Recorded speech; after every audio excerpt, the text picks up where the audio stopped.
السلام علیکم ورحمۃ اللہ وبرکاتہ۔ الحمد للہ رب العالمین والصلاة والسلام علی سید الانبیاء والمرسلین وعلی آلہ وصحبہ اجمعین، اما بعد۔ قال النبی صلی اللہ علیہ وسلم طلب العلم فریضۃ علی کل مسلم۔ محترم ناظرین، پچھلے ایپیسوڈ کے اندر ہم نے جانا کہ اگر کوئی انسان خواب میں ایسی کوئی چیز دیکھے جس کی وجہ سے اس کے شرمگاہ کے راستے سے منی نکل جائے، اور جب وہ بیدار ہو نیند سے بیدار ہونے کے بعد جب وہ اپنے کپڑے پر منی کے اثرات کو دیکھ لے تو اس کے اوپر اس صورت میں غسل واجب ہو جاتا ہے۔ آج کے ویڈیو کے اندر ہم جانیں گے کہ غسل کن صورتوں میں کرنا ہے اور کب غسل واجب ہوتا ہے۔ حدیث کے راوی حضرت عائشہ رضی اللہ تعالی عنہ ہیں۔ عائشہ رضی اللہ تعالی عنہ کون ہیں، ان کے تعلق سے ہم بتا چکے ہیں۔ یہ اللہ کے نبی صلی اللہ علیہ وسلم کی پیاری بیوی ہیں اور یہ ام المومنین ہیں، اور یہ حضرت ابو بکر صدیق کی پیاری بیٹی ہیں، اور ان سے جو احادیث مروی ہے 2210 احادیث ان سے مروی ہے۔ بہت ہی مشہور اور بہت ہی زیادہ احادیث ان سے روایت کرنے میں یہ ان کا نام آتا ہے۔ تو یہ عائشہ رضی اللہ تعالی عنہ ہیں، ان کے تعلق سے ہم پہلے بتا چکے ہیں، اس لیے یہاں پر ہم تفصیل سے نہیں بتا رہے ہیں۔ تو عائشہ رضی اللہ تعالی عنہ روایت کرتی ہیں، قالت کہتی ہیں کہ کان النبی صلی اللہ علیہ وسلم، اللہ کے نبی صلی اللہ علیہ وسلم یغتسل غسل کرتے تھے، نہاتے تھے، من اربعین 4 صورتوں میں، 4 وجہ سے، من الجنابتی جنابت کی وجہ سے، یعنی جنبی ہو جانے کی وجہ سے۔ جنبی بولا جائے تو اس کا مطلب یہ ہوتا ہے کہ یعنی بیوی سے ہم بستری کیے تو اس صورت میں جنبی ہو گئے۔ جنبی کا مطلب یعنی ناپاک ہو گئے۔ انسان جب اپنی بیوی سے ہم بستری کرے گا، جمع کرے گا، تو اس صورت میں اس کے اوپر غسل واجب ہو جاتا ہے، وہ ناپاک ہو جاتا ہے۔ یا پھر اسی طریقے سے اس کے منی کا نکل جائے، منی کے نکل جانے کی صورت میں وہ جنبی مانا جائے گا، اب اس کے اوپر غسل واجب ہو جاتا ہے۔ تو من الجنابتی جنابت کی وجہ سے، یعنی ناپاک ہو جانے کی صورت میں، جنبی ہو جانے کی صورت میں، بیوی سے ہم بستری کر لینے کی صورت میں اللہ کے نبی غسل کرتے تھے۔ ویوم الجمعۃ، اور جمعہ کے دن اللہ کے نبی غسل کرتے تھے۔ ومن الحجامۃ، اور حجامت کی وجہ سے یعنی پچھنا لگانے کی وجہ سے بھی اللہ کے نبی غسل کرتے تھے۔ ومن غسل المیت، اور میت کو غسل دینے کے بعد اللہ کے نبی غسل کرتے تھے۔ رواہ ابو داؤد، اسے ابو داؤد نے روایت کیا ہے اور اسے ابن خزیمہ نے صحیح قرار دیا ہے، لیکن یہ حدیث ضعیف ہے۔ حدیث ضعیف ہے لیکن اس کی توضیح ہم کر دیتے ہیں۔ یہ جو 4 چیزیں ذکر ہیں کہ اللہ کے نبی جنابت کی وجہ سے غسل کرتے تھے، یہ بات صحیح ہے، اور دیکھا جائے تو جنابت کی وجہ سے غسل اللہ کے نبی کیسے نہیں کر سکتے؟ اللہ کے نبی صلی اللہ علیہ وسلم نے اللہ کے نبی کا خود کا یہ قول ہے کہ جنابت کی وجہ سے غسل کرو۔ اللہ کے نبی صلی اللہ علیہ وسلم نے بہت ساری احادیث میں کہا ہے، یا اوپر والی جو حدیث ہے تغتسلوا کا لفظ اس بات پہ دلالت کر رہا ہے کہ غسل کرنا ہے۔ تو اللہ کے نبی خود کہہ رہے ہیں جنبی ہو جانے کے بعد غسل کرو، تو کیا اللہ کے نبی غسل نہیں کر سکتے؟ کرتے تھے۔ گویا کہ اس کے اندر جو بات بتایا جا رہا ہے جنابت کی وجہ سے اللہ کے نبی غسل کرتے تھے، یہ بات صحیح ہے اور درست ہے۔ اللہ کے نبی صلی اللہ علیہ وسلم جنبی ہو جانے کی صورت میں غسل کرتے تھے، اور یہ واجب ہے۔ ایک نقطہ یہاں پہ نوٹ کر لیں کہ جب انسان جنبی ہو جائے، اس کے شرمگاہ کے راستے سے منی نکل جائے، یا بیوی سے ہم بستری کر لے، میں بیوی سے ہم بستری کو الگ اس صورت میں رکھ رہا ہوں کیونکہ بیوی سے اگر ہم بستری کر رہا ہے تو اگر اس کے شرمگاہ کے راستے سے منی نکلے یا نہ نکلے، بس بیوی کی شرمگاہ میں اپنا عضو تناسل کو تھوڑا ہی داخل کیا لیکن داخل کر دیا ہے، تو اس صورت میں اس کے اوپر غسل واجب ہو جاتا ہے، گرچہ منی نکلے یا نہ نکلے۔ اس لیے میں اس کو الگ صورت میں ذکر کر رہا ہوں کہ بیوی سے ہم بستری کرے یا پھر منی نکل جائے، اس صورت میں اس کے اوپر وہ جنبی مانا جائے گا، اور جنبی ہو جانے کی صورت میں اس کے اوپر غسل واجب ہو جائے گا۔ تو یہ غسل واجب مانا جائے گا، جنبی کی حالت میں اللہ کے نبی غسل کرتے تھے اور یہ واجب ہے، یہ مسئلہ نوٹ کر لیں آپ۔ دوسری بات جو کہی جا رہی ہے وَيَوْمَ الْجُمْعَةِ، جمعہ کے دن اللہ کے نبی غسل کرتے تھے، یہ بھی ثابت ہے اور یہ مسنون ہے، اللہ کے نبی صلی اللہ علیہ وسلم ایسا کرتے تھے، یہ مسنون غسل ہے، یہ واجب غسل نہیں ہے، مسنون ہے۔ اسی طریقے سے وہ من الحجامتی، پچنا لگانے سے بھی اللہ کے نبی غسل کرتے تھے، یہ بھی ثابت ہے، اللہ کے نبی نے غسل کیا ہے۔ وَمِن غسل المیت، اور میت کو غسل دینے کے بعد بھی اللہ کے نبی غسل کیے ہیں، ثابت ہے، لیکن یہ واجب نہیں ہے، یہ مستحب ہے، یہ مستحب ہے، کوئی واجب نہیں ہے۔ یہ بہت سارے لوگ اسے واجب سمجھتے ہیں، واجب نہیں ہے۔ ہم نے پچھلے ویڈیوز کے اندر بھی ہم نے اس کو واضح کر دیا ہے کہ یہ میت کو غسل دینے کے بعد غسل کرنا واجب نہیں ہے، یہ مسئلہ آپ نوٹ کر لیں۔ تو اس حدیث سے کیا کیا مسئلے ثابت ہوئے؟ پہلا مسئلہ یہ ثابت ہوا کہ جنبی ہو جانے کی صورت میں غسل واجب ہو جاتا ہے۔ دوسرا مسئلہ یہ ثابت ہوا کہ جمعہ کے دن غسل کرنا مسنون ہے۔ تیسرا مسئلہ یہ ثابت ہوا کہ پچھنا لگانے کے بعد غسل کرنا جائز ہے۔ اور چوتھا مسئلہ یہ ثابت ہوا کہ میت کو غسل دینے کے بعد غسل کرنا مستحب ہے۔ ایک اور حدیث دیکھ لیتے ہیں، حضرت ابو ہریرہ رضی اللہ تعالی عنہ کی ہے۔ ابو ہریرہ رضی اللہ تعالی عنہ یہ وہ صحابی رسول ہیں جن سے سب سے زیادہ احادیث مروی ہے، 5374 احادیث ان سے مروی ہے۔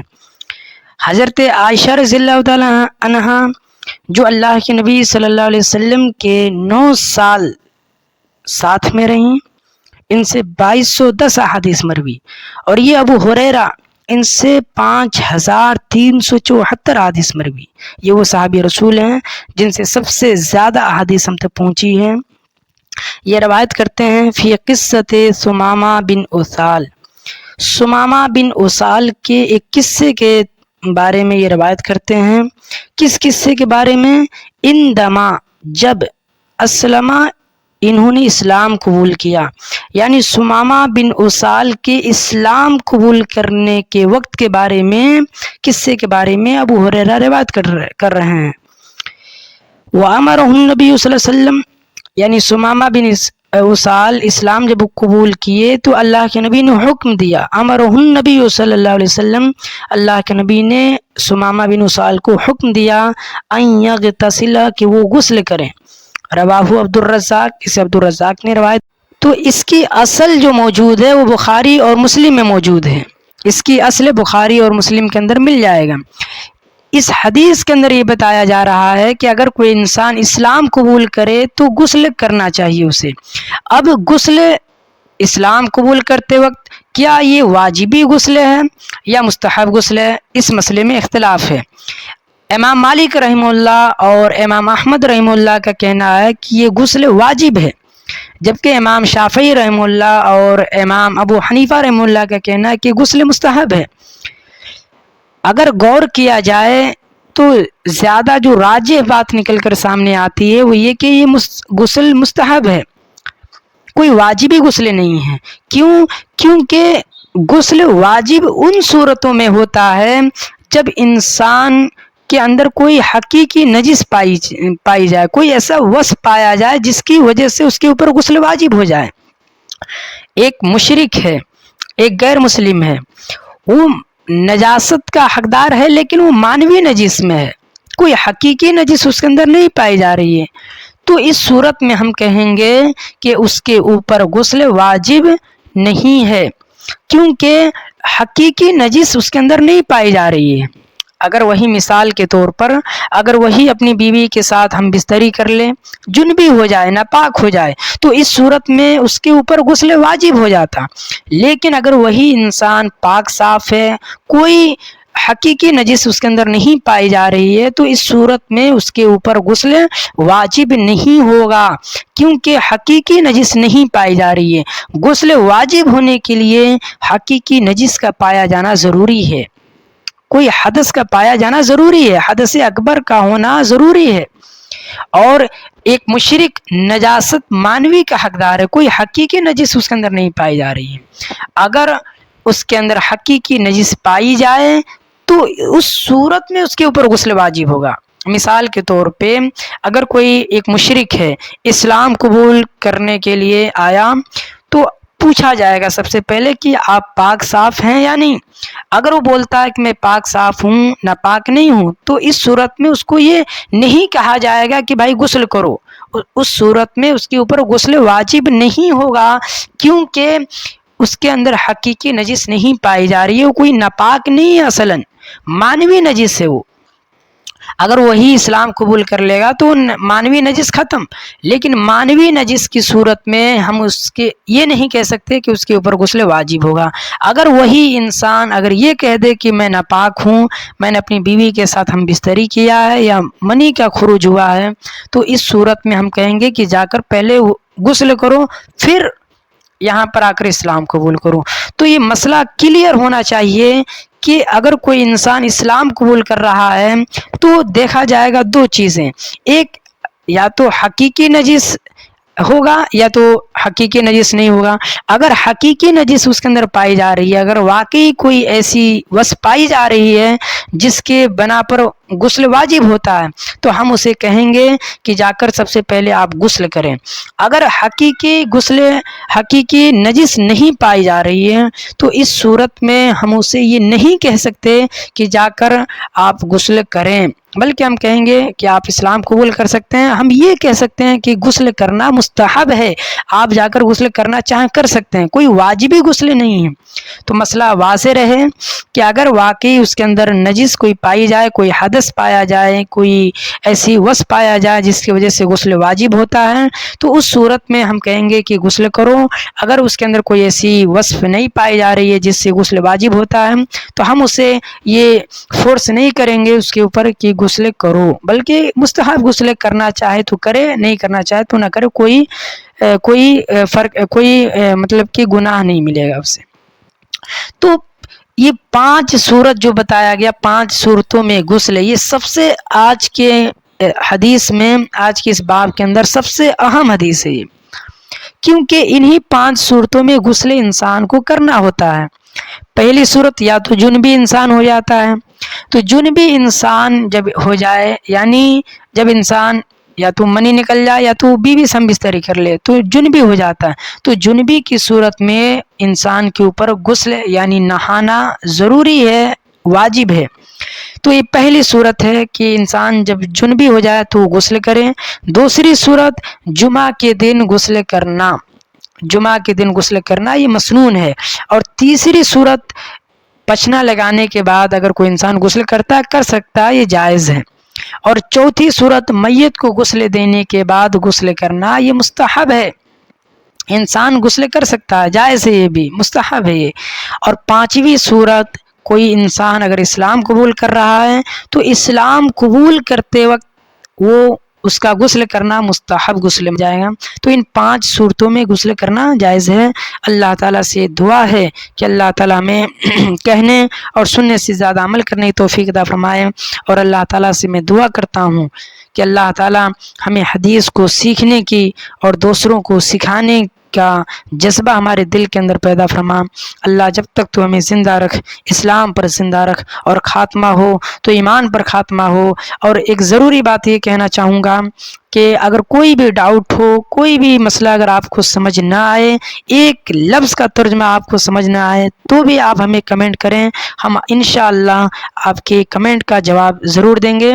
کوئی بھی ایک مسئلہ واضح ہونا چاہیے، ایک مسئلہ کلیئر ہو، ایسا نہیں کہ کوئی مسئلہ واضح نہ ہو سکے۔ ہم ایسا نہیں چاہتے، ہم چاہتے ہیں کہ مسئلہ ایک مسئلہ واضح ہو، کوئی بھی ڈاؤٹ ہو، کوئی بھی مسئلہ کہیں بھی اختلاف آپ کو نظر آئے، آپ فوری طور پہ سوال کریں کہ کیا اس مسئلے میں کیا ہے، حقیقت میں یہ مسئلہ کس صورت میں اللہ کے نبی نے ایسا کہا ویسا کہا، جو بھی آپ کے ذہن میں اختلاف پیدا ہو آپ اسے کمنٹ میں رکھ سکتے ہیں، انشاءاللہ ہم اس کمنٹ کا جواب دیں گے۔ اللہ تعالی ہمیں کہنے اور سننے سے زیادہ عمل کرنے کی توفیق عطا فرمائے اور لوگوں تک دین اسلام کی بات پہنچانے کی توفیق عطا فرمائے، آمین۔ والسلام علیکم ورحمۃ اللہ وبرکاتہ۔ سبحانک اللہم اشہد ان لا الہ الا انت استغفرک واتوب الیک۔